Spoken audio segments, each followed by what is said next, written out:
You're listening to episode 9 of the Daily Takeaways daily podcast. And this is the second of the day, actually. And today's topic will be ghosts and the restless dead. I don't much believe in ghosts, but when people tell me ghost stories, especially people that I know and love and are either familial friends or part of the family, when they tell you a story about ghosts, um, it's usually a good idea to listen and sort of take them seriously. And so I thought I'd tell you a couple of stories about ghosts to get you in the mood. Um, so I guess the first story would be an uncle of mine, Uncle Don. He recently had lost his wife, and he said one day he was in the front room reading a newspaper, and there's a knock on the window, tap, tap, tap. And he pulls the newspaper down and has a look at the window, and there's nobody there. So he continues reading the newspaper. Tap, tap, tap. He has another look. Nobody there. And then it stops for a moment. And then the doorbell goes. Now, this is an old-fashioned doorbell. And he can clearly hear it. So there's somebody at the front door. So he gets up, goes towards the front door. There's glass at the front door, so he can't see anyone, but he opens the door anyway. Nobody there. He looks left down the street. He looks right down the street. Still nobody there. So he goes back inside, shuts the front door, and heads upstairs. And he sees, as he's heading upstairs, his dead wife sitting on the end of the bed. It's clear as day. And he said he had a conversation with her, and that was it. Do I believe him? I have no reason not to believe him. That's still a very compelling story. Could he be stricken with grief that he imagined it? Or did it really take place? Another story of ghosts is my sister. My sister was fostered by a different family, by a couple named Kay and John. And they were both smokers. Coincidentally, they've both since passed away due to smoking related complications. So don't smoke.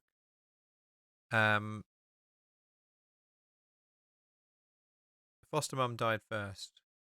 No, foster mum died first. Kay. And then John. And during the funeral procession, the procession was delayed. And the driver of the lead car that was carrying the coffin of John got out and spoke to my sister and said to her, "We're sorry we're late, but the hubcap came off on the front left tyre, and we had to chase down the road and put it back." That's never happened before. Actually, it's only ever happened once before, and this is why I feel the need to tell you now that the only other time it happened was with your mother when she passed.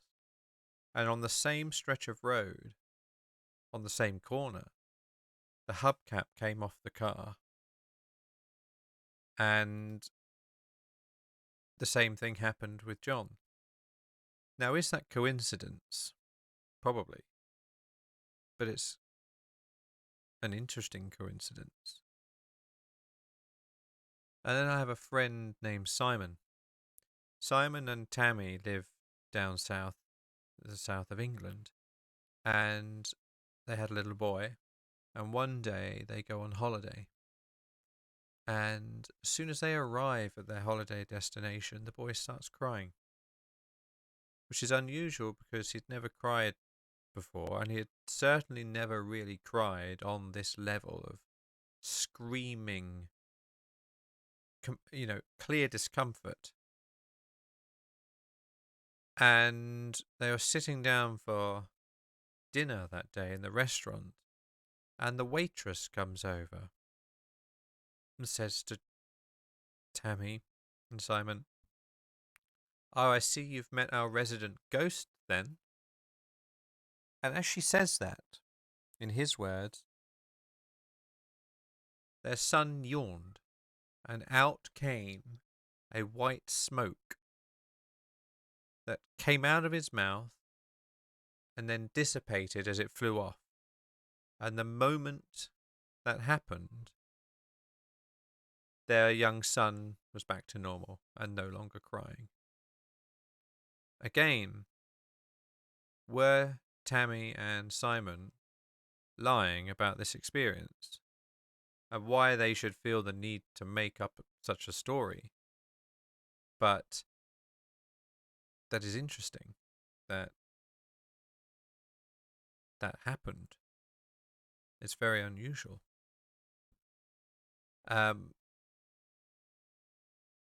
Compelling stories, 3 compelling stories. I'm trying to think of others. I'm sure I have others. But when it comes to me and ghosts and ghouls and supernatural things, I kind of want them to leave me alone. No offense. I'm not really looking for their attention. I'd rather they just let me be. Because I quite like sleeping soundly at night. Thanks very much. I'm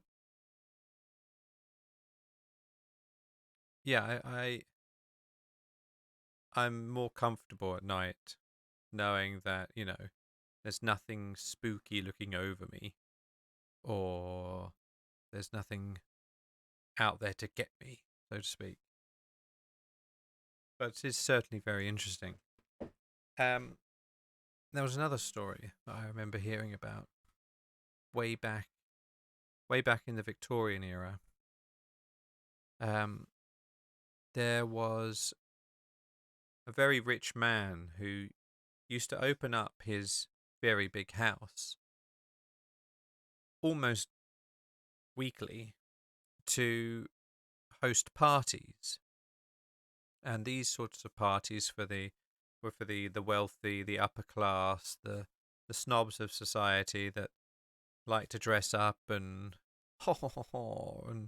and have, glamorous parties and dinner parties. He opened up his home almost every week to host these parties, and as a party trick, at the end of the night, he would invite his guests out onto basically a balcony that overlooked the garden. Bearing in mind this is at night. And he would encourage the guests to pick up little pebbles, tiny little pebbles, and mark the pebbles in any way they saw fit, and throw the pebbles into the garden. Below the balcony, there was, vines and thorn bushes and rose bushes and all manner of sorts of things. But it's pitch black. Can't see anything.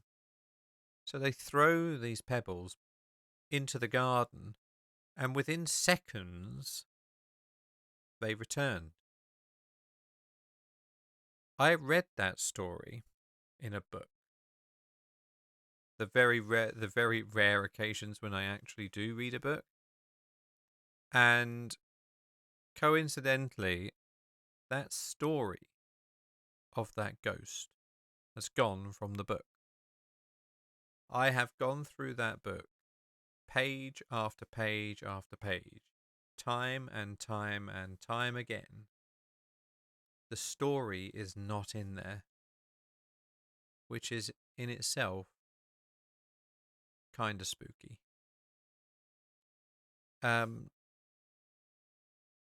Is there evidence of ghosts? I think there are photographs of ghostly apparitions, pardon me as I yawn, ghostly apparitions, but I don't know if there's hard proof of ghosts. I certainly haven't really heard of any sort of proof positive cases of ghosts. So, for those who are on the stream and can watch live, I thought I would load up some ghost pictures. And right away, some of them are disturbing, but for those that are looking for something to look at, let's have a look. Should we go to for famous ghost pictures? Famous ghost photographs. Yes. The Brown Lady of Raynham Hall. Okay. The Brown Lady of Raynham Hall is a ghost that reportedly haunts Raynham Hall in Norfolk, England. It became one of the most famous hauntings in the United Kingdom when photographers from Country Life magazine claimed to have captured its image. The Brown Lady is so named because of the brown brocade dress it is claimed she wears. Claimed photograph taken by Captain Hubert C. Provand, first published in Country Life 1936. We look at this. If we zoom in, I mean,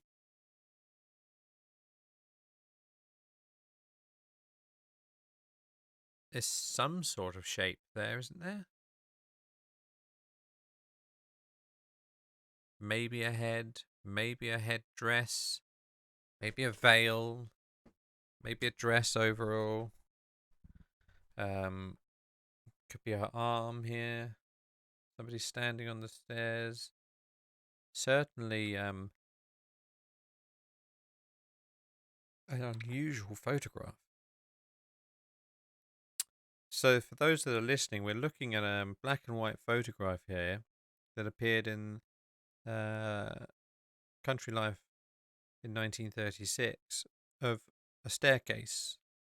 And in the middle of this staircase, there's a ghostly white apparition that looks vaguely like a person or a woman stood there in perhaps a headdress, a veil, or something like that. It says here, according to legend, the Brown Lady of Raynham Hall is the ghost of Dorothy Walpole, who lived from 1686 to 1726. The sister of Robert Walpole, generally regarded as the first Prime Minister of Great Britain. She was the second wife of Charles Townshend, 2nd Viscount Townshend, who was notorious for his violent temper. The story says that when Townshend discovered that his wife had committed adultery with Lord Wharton, he punished her by locking her in her room in the family home, Raynham Hall. According to Mary Wortley Montague, Dorothy was in fact trapped by the Countess of Wharton. She invited Dorothy over to stay for a few drinks, knowing that her husband would never allow her to leave, not even to see her children. She remained at Raynham Hall until her death in 1726 from smallpox. Jesus. And that's something else to talk about. Dangerous diseases. Then it says here about the sightings. The first recorded claim of a sighting was by Lucia C. Stone concerning a gathering at Raynham Hall in Christmas 1835. Stone says that Charles Townshend had invited various guests to the hall, including a Colonel Loftus, to join the Christmas festivities. Loftus and another guest named Hawking said they had seen the brown lady, in quotations, one night as they approached their bedrooms, noting in particular the dated brown dress she wore. The following evening, Loftus claimed to have seen the brown lady again, later reporting that on this occasion he was drawn to the spectre's empty eye sockets, dark in the glowing face. Loftus's sighting led to some staff permanently leaving Raynham Hall. Now, did the staff leave because Raynham said he'd seen ghosts and they themselves hadn't? So they're believing him at his word, which does seem a bit silly, I suppose. But if they trusted him, maybe. The next reported sighting of the Brown Lady was 1836 by Captain Frederick Marryat, a friend of novelist Charles Dickens. That's interesting. Let's have a look at some other photographs. Are ghosts and angels real?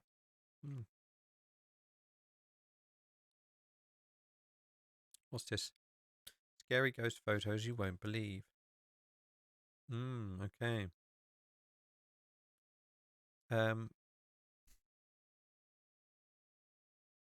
There's someone stood behind him. I'm trying to see which one in the photos they're taking this from.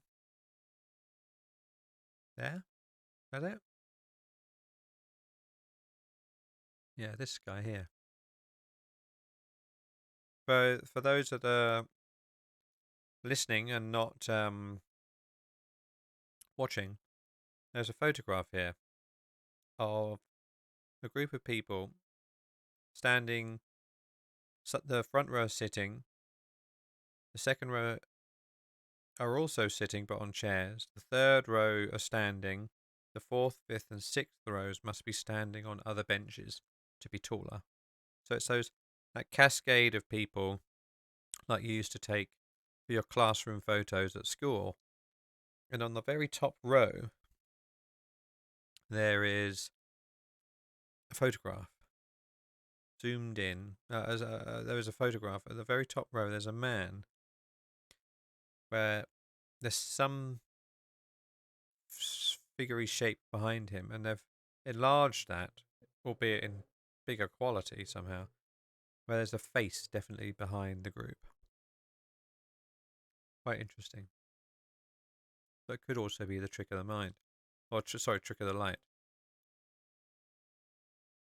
Trying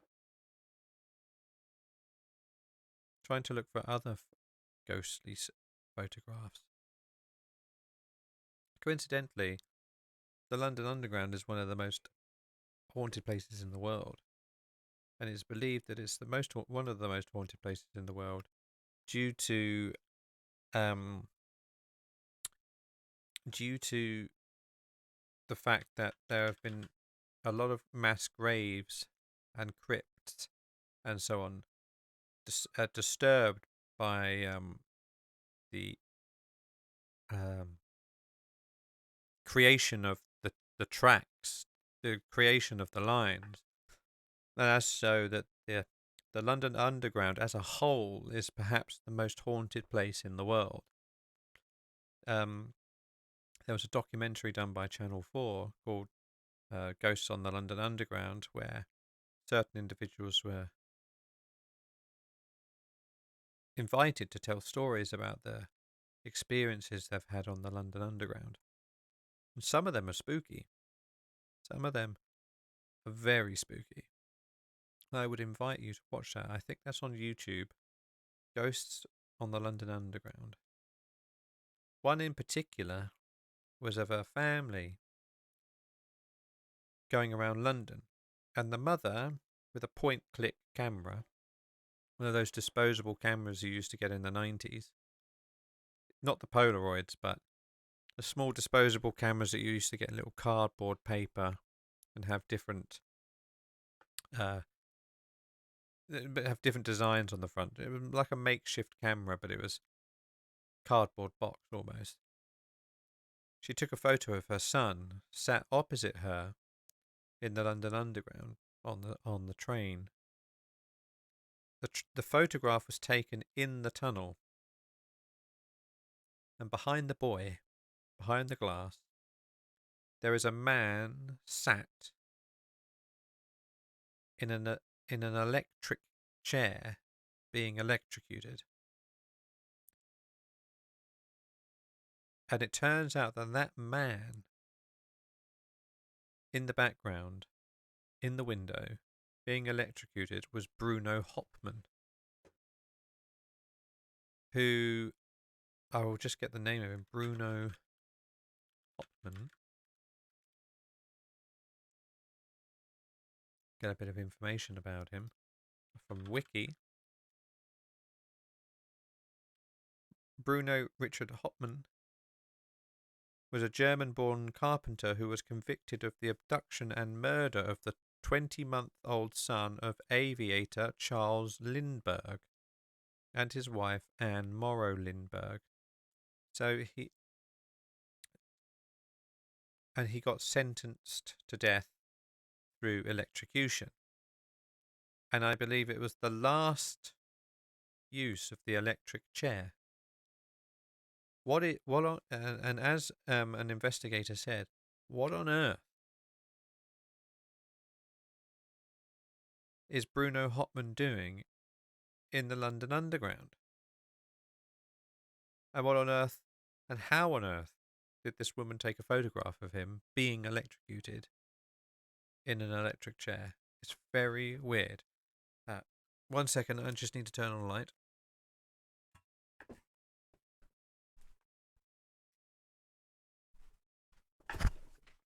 Because I'm running out of personal ghost stories, and I'd rather keep my ghost stories to a minimum, I do have a couple more.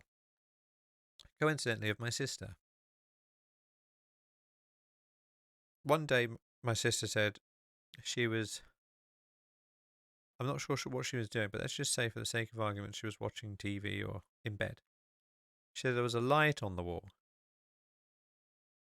And she put her hand, waved her hand to see it.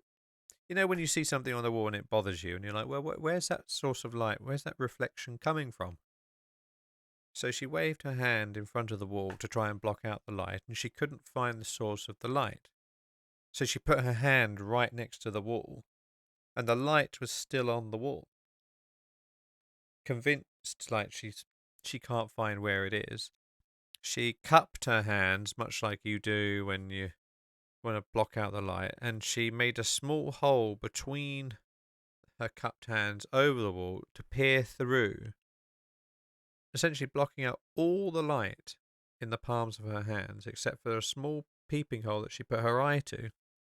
She said the light was still there. So,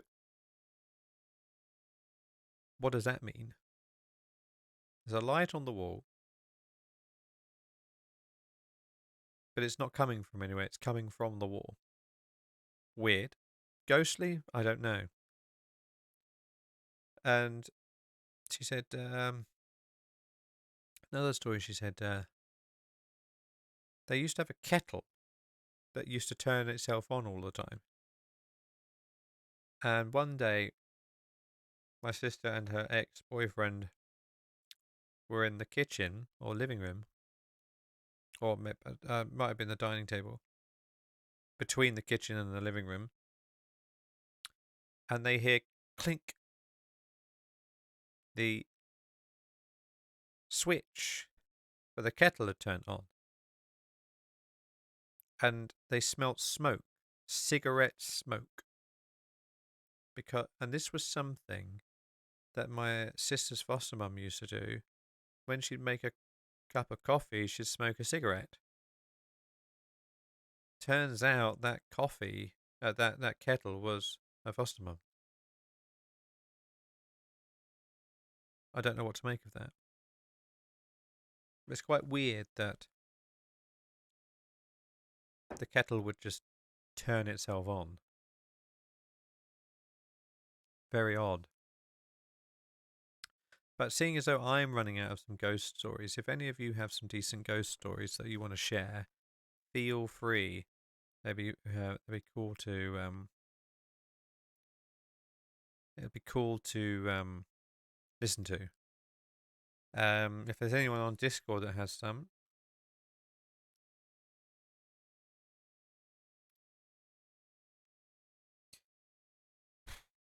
just reading a message and it's yeah. Right, let's have a look. Top 10 popular ghost stories. But I suppose while I'm searching for these ghost stories, do you believe ghosts exist? Or is it when someone dies, they die? Who they are and what made them them now ceases to exist. And their memories and thoughts and feelings die as the mechanism that is their brain is no longer receiving blood and energy in the form of neurons firing and so on, and that process stops, much like when you turn off a car engine, the process of it producing energy to drive the wheels stops. So the energy factory of the body stops, so the mind stops. Is that what happens when we die, or is consciousness something else? Top 10 ghost stories. The beloved Toni Morrison, 1987. This is a great testament to the horrors of slavery. Opens with a haunting of 124, was spiteful, full of baby's venom. The women in the house knew it, and so did the children. Oh, this is a television. These are fictional ghost stories. I do apologise. Let's get some non-fictional ghost stories.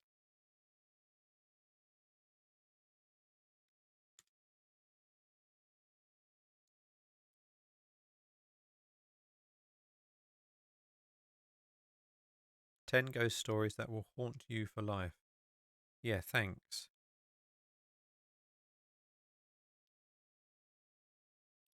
The 1200 BC ghost story from Egypt. In 1915, Egyptologist Gaston Maspero published a translation of an ancient Egyptian ghost story, possibly set in Luxor, ancient Thebes, shown above, that was discovered on 4 pieces of pottery. In the story, the ghost of a mummified man tells a high priest of a god Amun about his current condition. "I grew, and I did not see the rays of the sun. I did not breathe the air. But darkness was before me every day, and no one came to find me," the ghost says. The ghost seems to complain of some accident that has happened to himself or to his tomb, but I cannot make out what is the subject of his dissatisfaction. The ghost of Tupo. Tupo was an ancient Chinese ghost with revenge on his mind. Before he died, Tupo served as a minister to Chinese Emperor Xuan, who lived in 1827 to 783 BC. The two had a disagreement. Xuan and Tupo Xuan had Tupo killed in about 786 BC, despite warnings that Tupo would come back and haunt him. Tupo did a lot more than haunt the emperor. 3 years later, Xuan was killed with an arrow fired by an apparition resembling Tupo in front of an assembly of feudal lords. wrote Chinese philosopher Mo Tzu. Translation from The Complete Book of Ghosts. Interesting. Chained man in ancient Athens.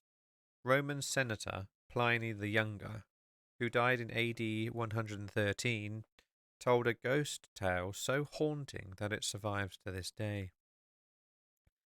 There was at Athens a large and roomy house, which had a bad name, so that no one could live there.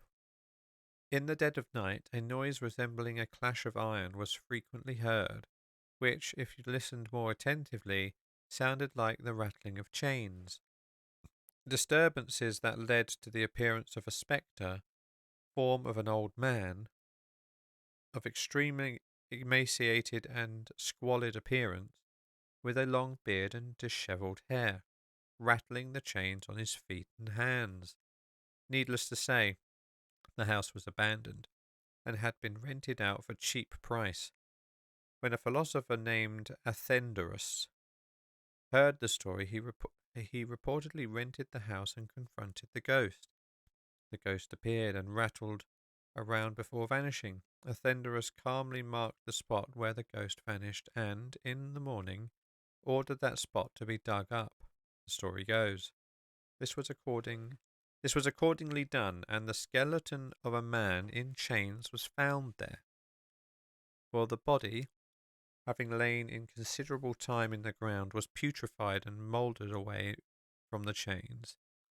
After being given a proper burial, the ghost departed, and the house was haunted no more, according to Pliny's tale. Very interesting.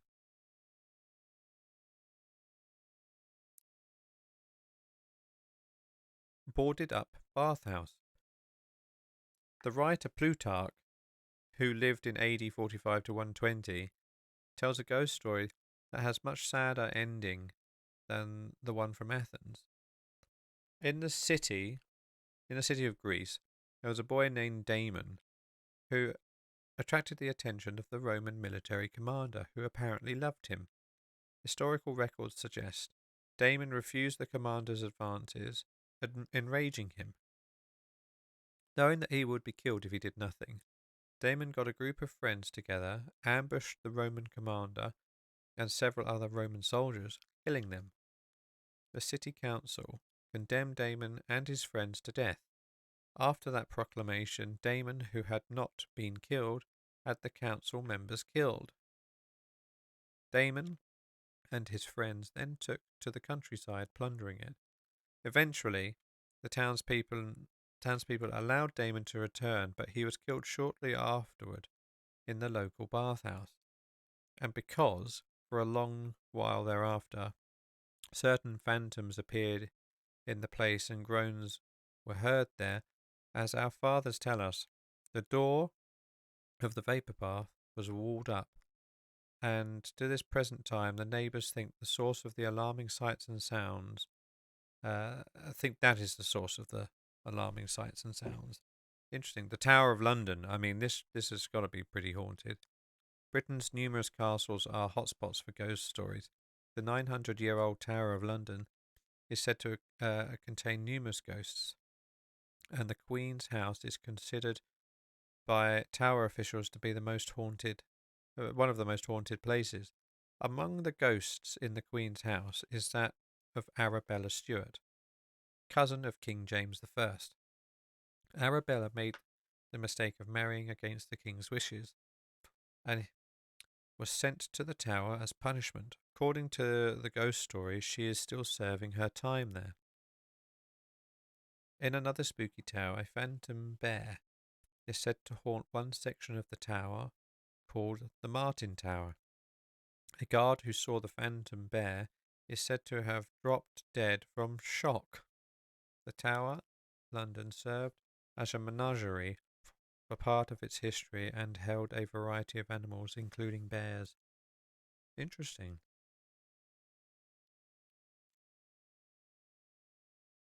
The Exorcism of Roland Doe. In 1949, a boy from Cottage City, Maryland, who was referred to as Roland Doe, not his real name, underwent an exorcism performed by a group of Roman Catholic priests. There are conflicting reports as to Roland's alleged powers. Some stories claim that Roland had supernatural strength, could speak in ancient languages that the boy had no knowledge of, and could apparently move or levitate the mattress he was lying on. Since 1949, investigators called into question many of these claims, providing evidence to suggest that Roland was a psychologically troubled boy who hated to attend school and that his abilities were far from supernatural. In any event, the exorcism took place. The events inspired the 1971 novel called The Exorcist by William Peter Blatty, which in turn inspired the famous 1973 movie. Interesting. The Exorcist is this interesting thing about The Exorcist is that the cast and crew believed the set was haunted. Such was the acting and the mood that the cast and crew got caught up in it and believed it to be real. Interesting, yeah.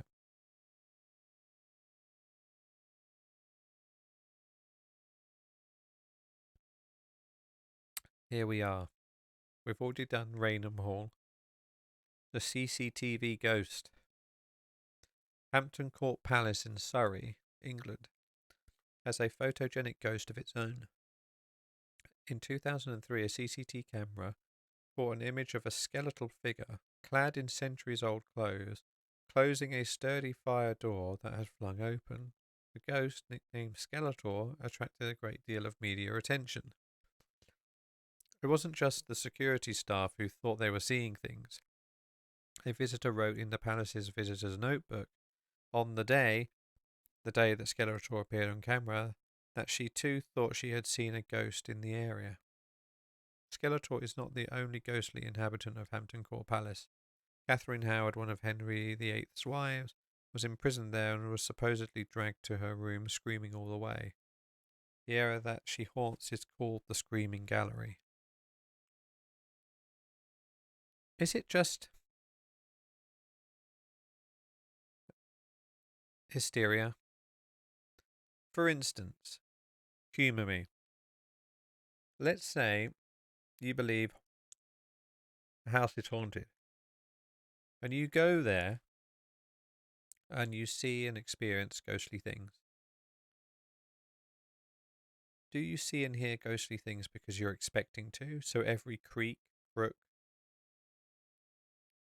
drip, drop, clash, bang, windy noise, whatever, door shutting and opening, do you attribute that to being ghosts and ghouls because you're expecting it to be?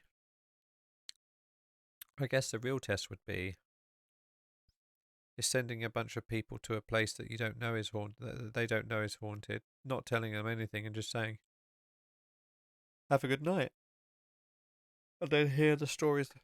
How was your night? Oh, I don't know. I was up all night being chased by ghosts and ghouls. Well, we forgot to mention, this place is haunted. Jordan Peterson, who I sometimes listen to, had a ghost story.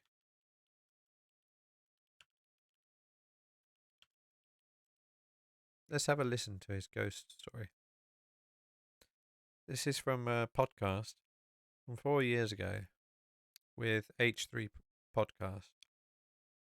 We ask all of our guests if they have ghost stories, supernatural experiences, UFO sightings, anything like that. You don't need to get too deep. And if you don't, you can say no. That's perfectly fine. But do you have any supernatural experiences? And this is where, for those that are just listening rather than watching, Jordan Peterson nods. Mm-hmm. You do? Got quite a serious look on his face. All right. You do. Do you mind sharing it? I have two. Okay. Oh. Wow. I've got to figure out which. I'll share you the one that's funnier, I think. Okay. Funnier ghost stories. Okay, so I went to...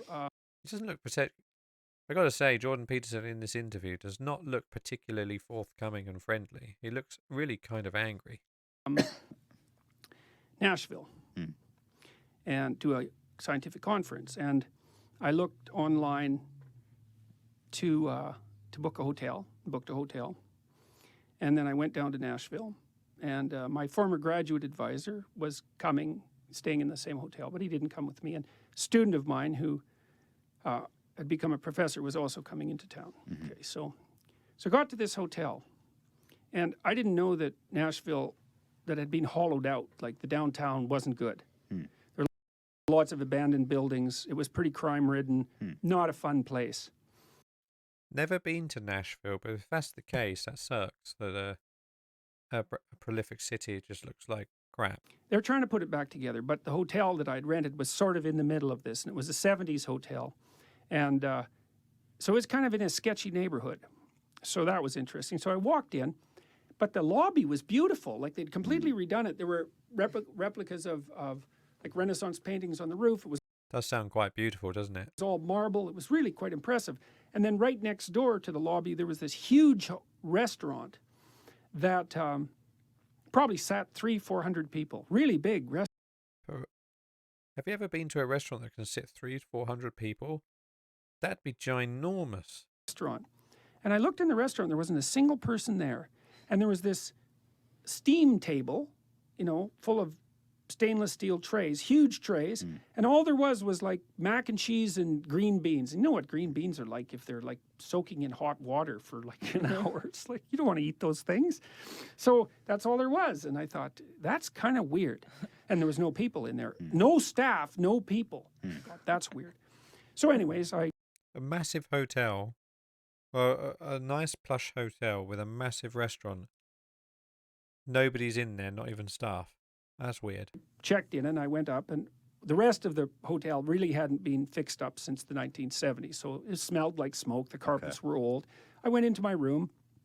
It was kind of ratty, but it was okay. Put my computer on the bed, put my luggage on the bed, and called my graduate student and went out to have some barbecue. So that's fine. So then I came back and got into my room, and my graduate student came along. This was Colin, the guy who invented that personality test. And I walked in, and all the drawers in the cabinets were open. Like, so there was a bureau, 4 drawers and 4 drawers side to side. And there was the little table between the beds, and there was a desk. And all of the drawers were open. And not just a little bit open, like completely open. But my computer was still on the bed, and so was the luggage. And I thought, So somebody's gone in there, into his room. This is like for those that are skeptics. Somebody's gone into his room to open up all of the drawers and leave all of the valuable stuff on his bed. For what? As a prank? thought, well, that's weird. I didn't open those damn drawers. And if someone came in here to steal something, why didn't they take the computer? That'd be the logical thing to do. So we closed all the drawers, and then we thought, well, maybe a big truck went by, and like, that's a pretty stupid hypothesis, but we couldn't think of anything else. So we kind of shook the cabinet to see if we could get the doors to open. We'd shut all the drawers. And when we turned around, the damn drawer on the desk was open again. So we shut that. So, okay. So I had opened, the drawer was open in the middle little cabinet between the beds too, and there was a Gideon Bible in there, and it was open, and it was open to the line that says, Yea, though I walk through the valley of the shadow of death, I will fear no evil. And I thought, well, that was pretty interesting. I closed that, closed the door. And my we talked for a while. Graduate student left, and I thought, I didn't really think much of it. I thought it was weird, you know, but whatever, it was weird. So then I went to sleep. In the middle of the night, I woke up, and I thought, you know, that wasn't just weird. That was really weird. It was like someone was in my room, right? Because otherwise, why were the drawers open? And why were they open? Like, what's going on? And the Bible was open. Well, and so the next morning, I went downstairs to this girl, black girl, behind the counter. And I walked up, and I said, look, I don't want to alarm you, but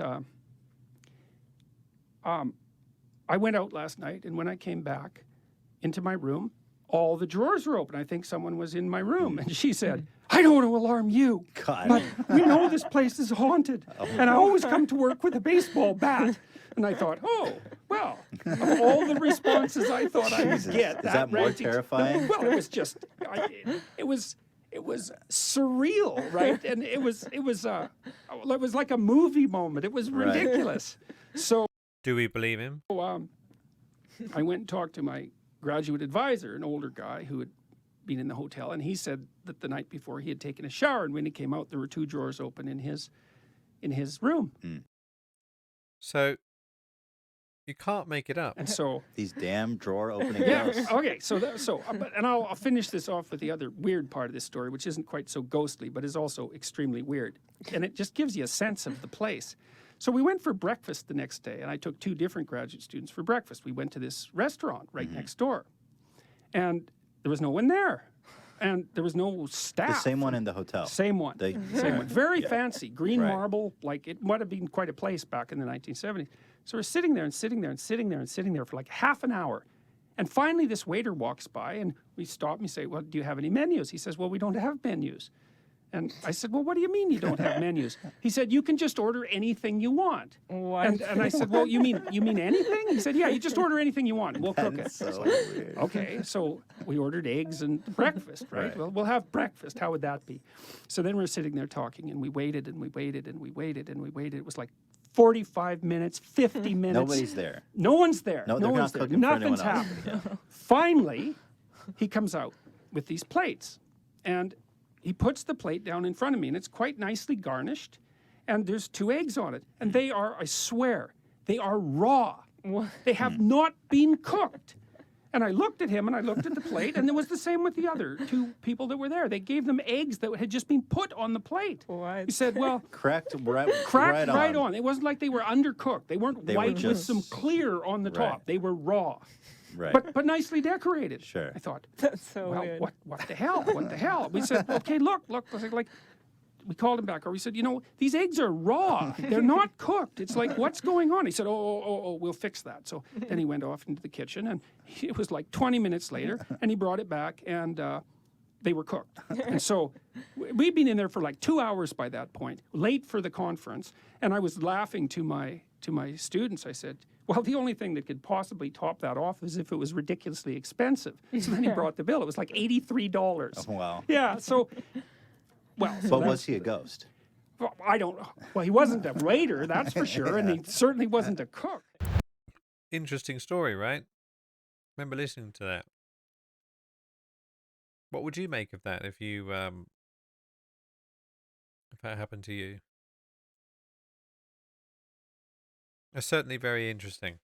There are probably other people that have gone on to H3 Productions and told some ghost stories, but I don't want to go pinching through H3 Productions videos. But it's certainly very interesting. I mean, we've all heard of Amityville. We've also heard of the Conjuring films that